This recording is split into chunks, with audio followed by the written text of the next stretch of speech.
Hello, this is David Toby. I want to welcome you to today's session. We will likely have some others join us at some point during this process. We had about 17 people registered for today's session, so we may have to backtrack a little bit depending on whether they come in a little late.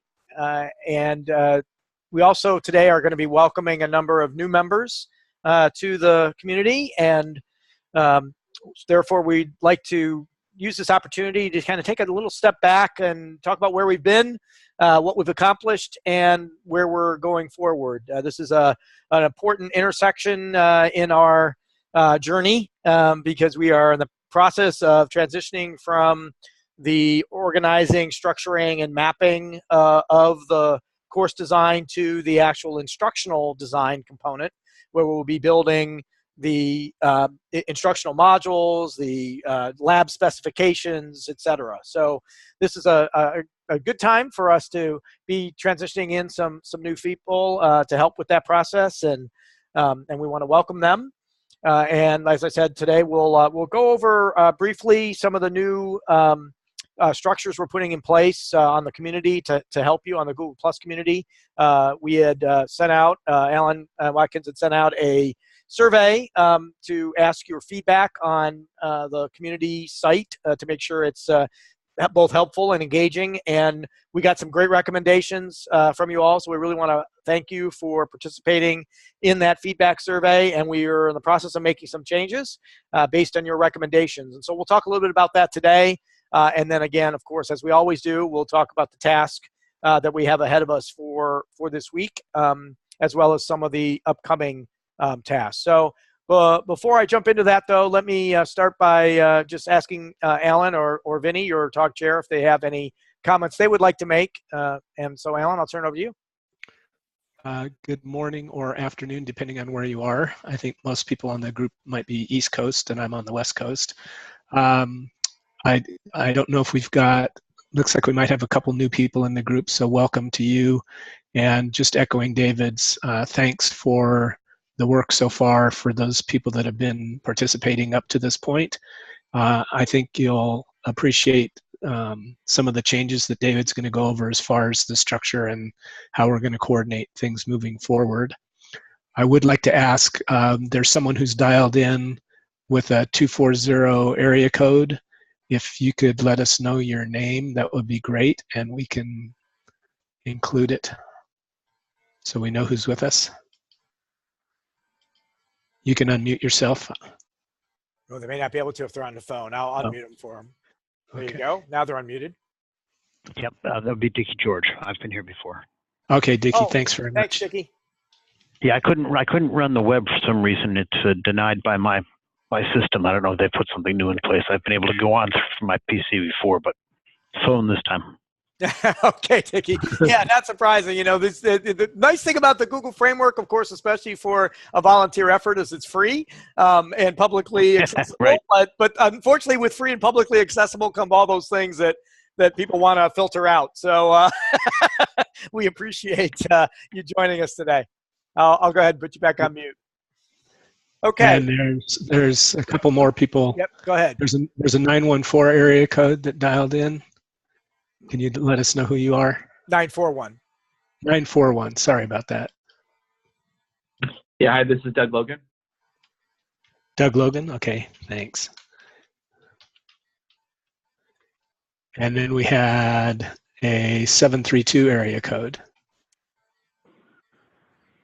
Yep, that's Ryan Freed. Oops, I got it. Ryan Freed. Okay, thank you, Ryan. I was trying to correct that. And are you driving that, David? Well, yeah, it's funny. It's like, I think if we both try to do it, it it doesn't like that. So not surprisingly, yeah. So I did try to mute those who were unmuted, but now it's not letting me. Anyway, good old technology. Okay, so as we said today, what we'd like to do is walk you through kind of where we've been and where we're going. Normally in these calls, for those who are new, much of the time is spent actually working on tasks together.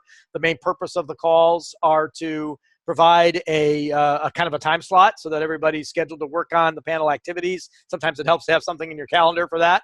Obviously, we obviously use these calls also to share any updates, but those tend to be fairly short on most calls. Today we'll have a little bit longer version.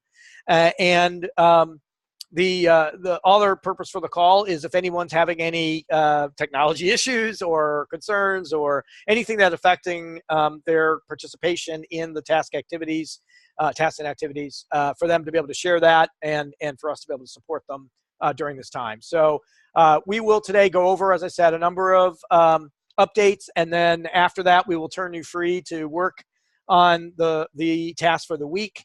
And if there are any questions or concerns that arise during that process, again, we'll stand by throughout the duration of the call time.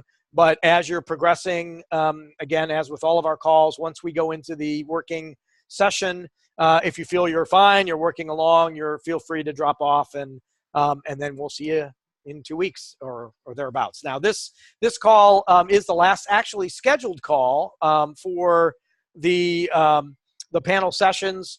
We were going to be, and then that's because we're kind of, as I said at the beginning, we're ending the phase with this call of the kind of the organizing and structuring part of the process. We'll be turning the continual operations over to the topic area working groups to develop the instructional materials. We'll talk a little bit more about that here in a minute, and then developing a set of special interest groups around topics. So again, we'll talk more about that in a minute, but they kind of take on a life of their own in terms of scheduling events. We'll continue to support it with the technology infrastructure, like for instance, this Zoom online capability. There's also, although we've not experimented with it, I will warn you, we have a lot of this technology that's a bit bleeding edge, it seems at times, and so we do run into occasional burps, glitches, as my students like to call them, with the technology. But Zoom does support breakout rooms, which may be something we take advantage of in the future as it lends itself to the working groups breaking into special interest groups associated with specific topics. So look forward to trying some of that to support you guys. So today, again, just wanted to really refresh where we are. For those that are new, we have these Google Community sites set up to facilitate the process. Because we've had a lot of interaction over the last several weeks, many weeks, we've gotten a bit of a clogged general community. There's been a lot of posts there that made finding information a little bit more difficult than we would have hoped. And based on your feedback, we have decided to break the communities up so that groups can be very focused. The information that's made available to you can be much more focused, reduce the amount of clutter and redundancy, and allow you to then choose the community focus that you want to have for the work that you're doing. And so we are in the process. Actually, we have created 3 different communities now, new communities in Google Plus that are related to the topic area working groups, TOGs as we call them. And so in the main community, which you see here on the left, again, for those that are new, the Google Plus communities allow us to create categories for things. So on the left-hand side here, obviously it defaults to all posts, which would give you everything. And that's that setting that usually everybody starts with, and therefore, you can get a lot of stuff there if it's been a while since you've been to the community or as we add things. We had been using this community separated into separate sections for TOGs 1, 2, and 3, where the activities could be obtained by just clicking on those. But that's the part that had gotten to be, based on the feedback from the panelists, a little bit either redundant and or difficult to navigate because of the amount of information being disseminated across the 3 groups. So this group of 3 classifications are going to go away. They are getting replaced by separate communities specifically targeting each working group. So there is one now for this group set up for the Protect and Detect working group. And right now it has only 1 post in it, which will be, I'll come back to later, which is our task for this week. That should, again, help to keep those communities much more refined and focused, and therefore helpful and hopefully engaging for you. So again, these first three on the left-hand side will disappear over the course of the next week or two, and as we clean things up, and we will move into a more structured environment. To get access to those, you will, as a member of the group, you should also receive an invite to join. But if you want to just quickly get in there, in the About community for the main panel that hopefully all of you have already been a member of or have joined or are joining, and we'd like you to also be there for general announcements, which I'll, again, talk more about in a minute. But on the left-hand side in the About community, there's a listing, of course, of contact information for the leadership team. But down below, there are links to important resources. So the project files is where we'll increasingly be putting any kind of archived information. So in the past, we have used one of the community classifications or tags for archived activities. But of course, once they're archived, because of the way Google Plus works, they still show up on the all posts view.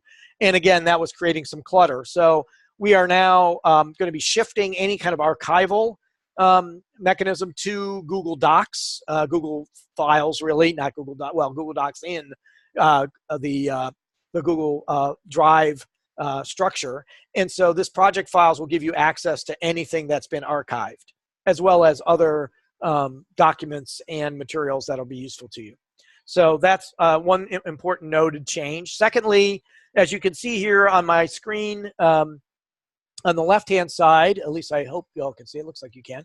On the left-hand side, there are now links to join the TOGs. Of course, we want you to join the TOG that you're assigned to for the purposes of our work. But if you have interest in maintaining updates on the other working groups, you're free to join those as well. When you click on that link, it should, assuming Google Plus does what it's supposed to, it should give you the ability to then be a member of that group. You'll be added to the group, and then you'll be able to, you'll get another icon in your community page, your general community page, that would show that particular community being available to you.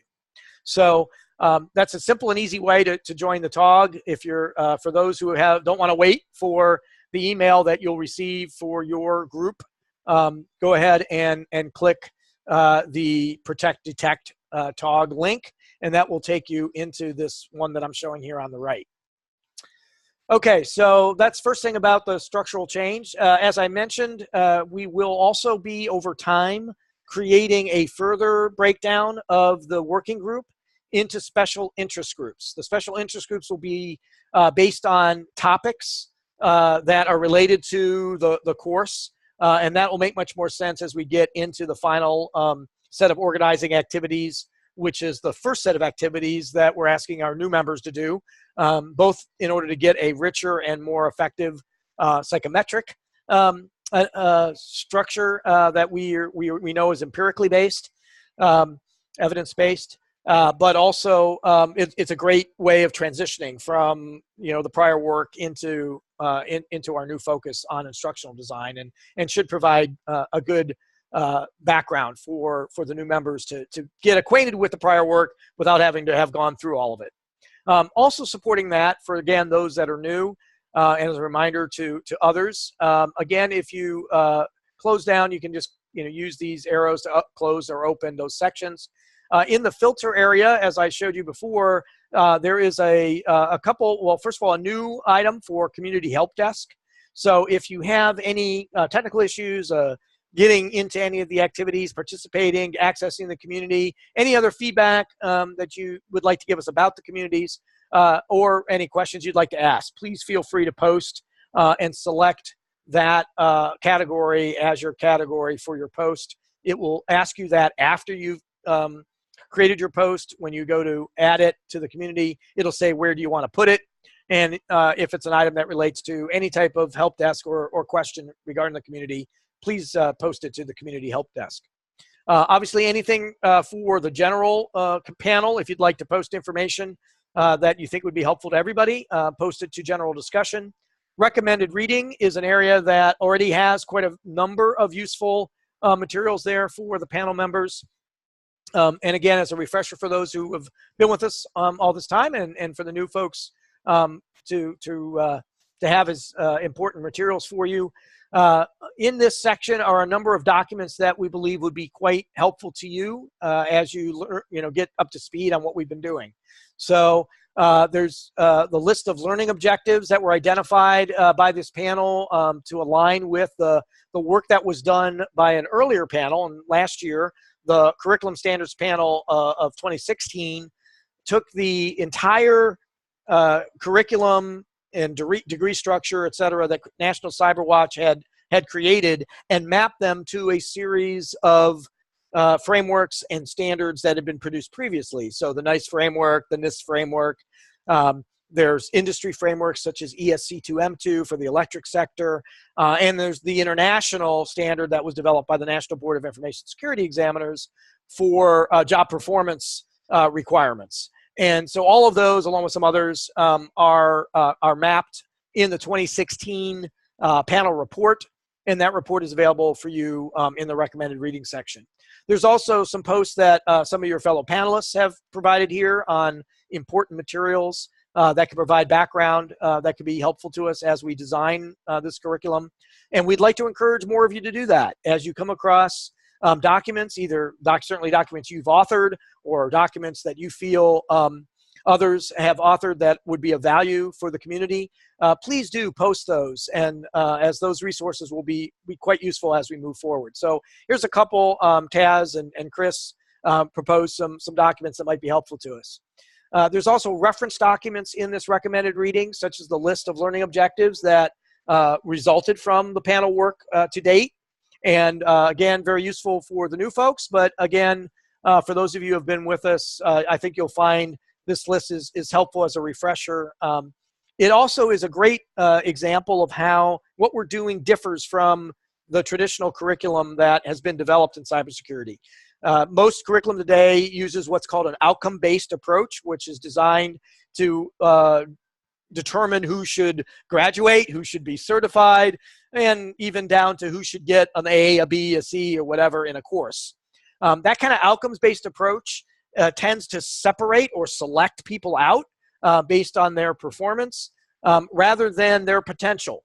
And we're taking an approach that is competency-based and mastery learning designed in that it is really focused on how do we help everybody raise their capability maturity. It may take some longer than others, but we want to make sure that everyone has the opportunity to fully realize their potential and develop a mastery of as much of cybersecurity fundamentals in this course, and eventually career pathway, knowledge, skills, and abilities through a instructional design that adapts to them. And so the curriculum that we're designing is designed for personalized learning, where each and every individual has a unique learning path that is based on their current set of capabilities that is determined through rigorous and empirically validated assessments. And then based on those assessments, a recommended learning path is developed for each individual. And then as they progress through that learning path, they achieve past certain thresholds and achieve certain milestones that enable them to then receive recognitions in the form of badges or certificates or the outcome-based things that have been more traditionally been used to gate, if you will, access to the community. And here, in this case, they're really being used to help somebody progress into their capability maturity. So that capability maturity word or phrase is one we will use often as we look to the next step of developing these instructional design materials.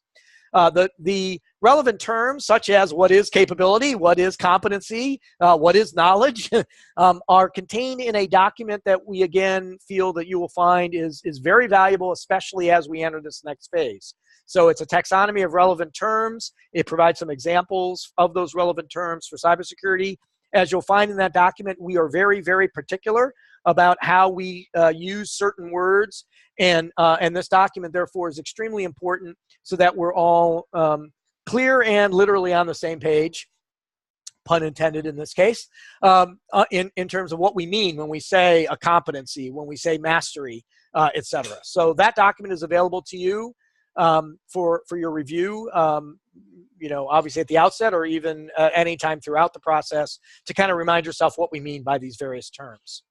Also, as a result of some excellent feedback we got from a panel member, and again, we encourage you to share your thoughts on how we can make this more helpful, and again, hopefully a site that you want to come to often and share your experience, expertise, and resources with the community. We have developed a listing of all the learning objectives sorted by certification domain for the certification. So if you want to understand how these learning objectives relate to a particular certification, you have this document available to you to see that. Similarly, there is a document that was produced by the ACM IEEE Joint Task Force on Cybersecurity Education that was produced. This is really a living document. As you can see here, it's out for review and comment. Still hasn't been finalized. It was just released in July. But there are a set of guidelines on, just in general, how programs in cybersecurity should be developed. And so what we're doing really fits hand in glove with this effort, because the guidelines are intended to be fairly abstract and high level, and they are indeed guidelines. They're just kind of general suggestions on how cybersecurity should be developed in terms of education. And what we're doing is dealing with the specifics. We're the devil in the details. That is going to be designing the actual instructional materials that can fulfill those guidelines. So understanding those guidelines would be helpful, and the document is here to help you do that. Finally, there's a document that Alan posted here on the mapping report that resulted from the standards effort last year, the Curriculum Standards Panel of 2016. And so again, if you'd like to have a more detailed understanding of how the mapping occurred to the knowledge, skills, and abilities from NICE, to the DHS CAE, DHS NSA CAE knowledge units and other standards, that's all contained here in this report. So again, recommended reading, definitely an area that is of value and is available here as a filter. Meeting notes is obviously where we'll put prior meetings information. There will also be links here to recordings. We typically record one session a week when we do meet. And again, when the TOGs are off on their own and meeting, we will continue to provide that resource. And that way, if you are unable to attend one of the 3 sessions, or however many sessions the TOGs decide to have, you will be able to go here and hear a recording of at least one of those sessions. They're not intended to be comprehensive in terms of catching everybody's comments, but at least giving you, if there has been an update like we are doing today, a chance to catch up on those updates if you were unable to attend the meeting. So those recordings are available here. Links to slides or other materials that came from the meetings are in the meeting notes. Instructional design and materials is something that will grow considerably now that we're moving into that phase. Again, there's some information already available here on the templates that NSA has asked that we use in creating instructional designs. Any results that came from our prior work. So this is the actual learning objectives for the course that were developed. And again, a good highlight of the difference between competency-based education and outcome-based education. Most outcome-based courses are typically developed by a single individual or maybe a small group of individuals, and they typically will have a half a dozen or less learning objectives, maybe a few more. In this case, as you'd see here, there are actually a page and a half of learning objectives, so much more comprehensive, which is very typical of competency-based because it gets down to a more granular level. So there will be other resources posted in instructional designs for you. Project planning and updates is just that. Any general information on the status. Again, each of these categories that I'm going through are effectively mirrored in each of the TOGs, so that you will have a similar structure that you can break down in your particular areas to categorize information. Also in the general group, and again, this could get mirrored in the TOGs if we want to do this as well, especially if new members are added within the working groups. And we want to keep track of them. We have panelist introductions. So if you want to know a little bit about your fellow panelists, a number of folks have already posted a background information. Again, we encourage you to do that, as it's a best way for people to get to know you and to understand your contribution to the group. And then we will also have here requests or openings, if you will, for pilot site nominees and/or self-nominations. So we currently have open a request for people to participate in the concept inventory pilot for the buffer overflow or secure coding assessment. So that's available if you have an interest in that, to go ahead and basically just post a reply, as you see others have done. Just add a comment and indicate that you're interested in that. Or if you know somebody you think we should suggest be interested in this, we'd certainly appreciate that as well. And we will send them notification about that pilot. The Information Security Fundamentals Readiness Assessment is directly related to our course. It is a assessment of the prerequisite capabilities that someone would need in order to effectively learn from the course materials that you all are developing. And again, we are going to be piloting that this coming fall or early in the spring, and therefore we would again like to know of anyone who would like to participate in that pilot, or if you think there are organizations we should invite to participate. That should go there. And then finally, we need obviously to continually identify folks that are going to implement the modules that you will be developing. And so that pilot nomination process is available here as well. Okay, the same thing here for any additional information. So each of these is designed for us to kind of collect nominee information for pilots of all the materials that we will be developing over the course of time. Finally, there is a list here. The completed activities, by the way, is going to go away. That's going to be replaced by the Google folder system, so that we don't have to clutter these communities with old posts. But the panel reviewer nominees is also an important area, especially now that we're entering this next phase. You can see there's nothing here right now. So what we're looking for there is your nominees for people to be public reviewers of the reports that are resulting from this community effort.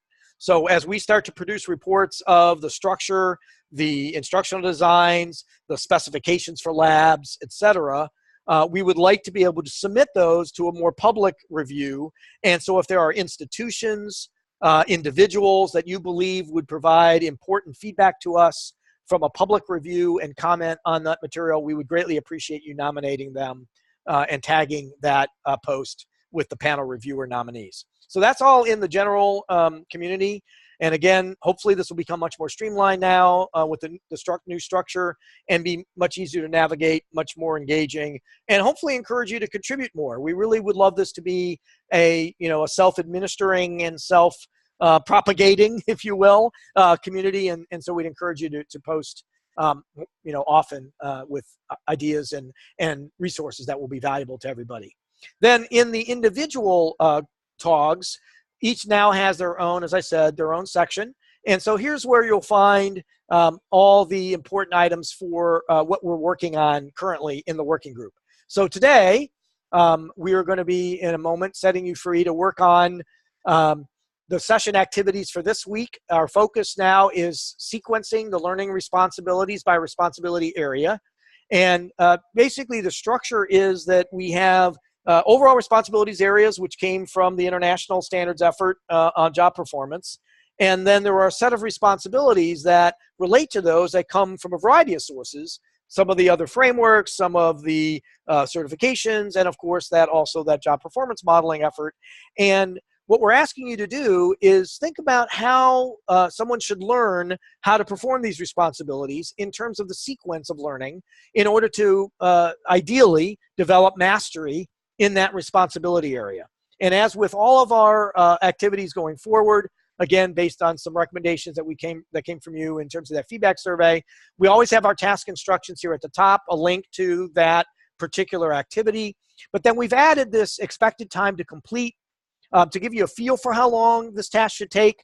And because of some of the technology we need to use in order to synchronize state, it is important that when you begin to work on an activity that you keep working on it until done, because if it does time out, there are some times where that may take you back to the beginning, and we don't want you to have to redo effort. So it is important to try to set aside the time, as we do on these calls, for you to work on an activity before, so that you can complete the activity before you move on to the next one.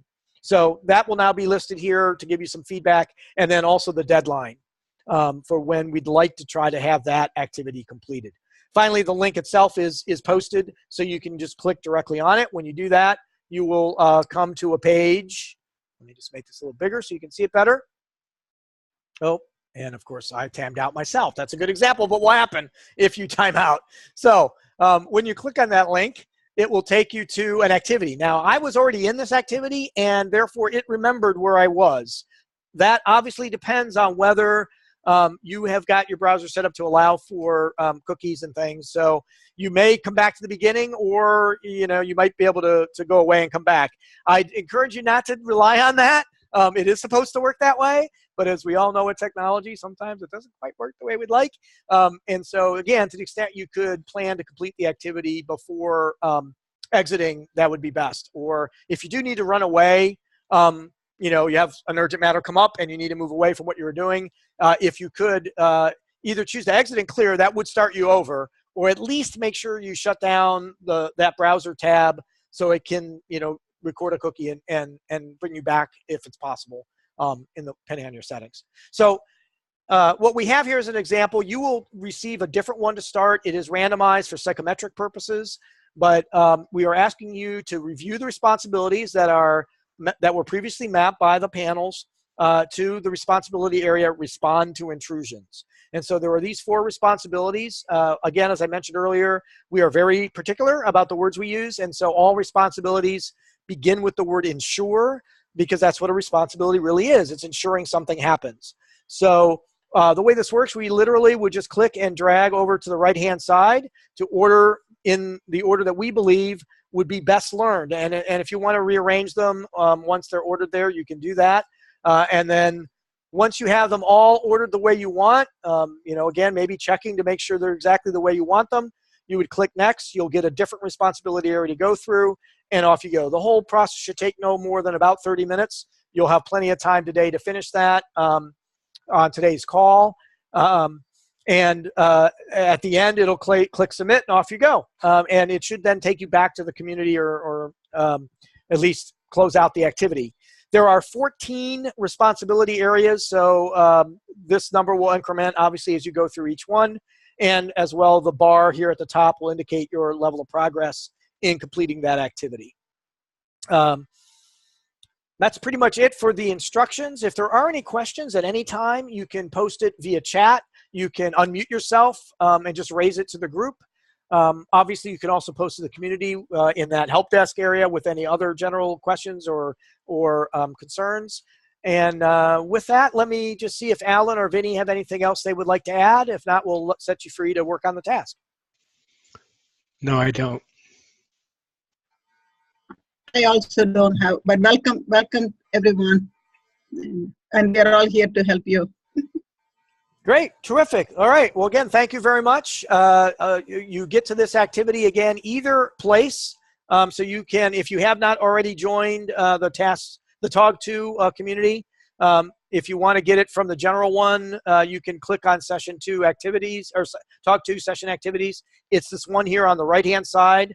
This last one here is a remainder for some of the existing TOG members who may not have completed task 7. But for the rest of you, task 8 is what we're working on. And all that information is here, as well as in the now new community for TOG2. So with that, we'll turn it over to you. And we'll be standing by in case anybody has questions or concerns.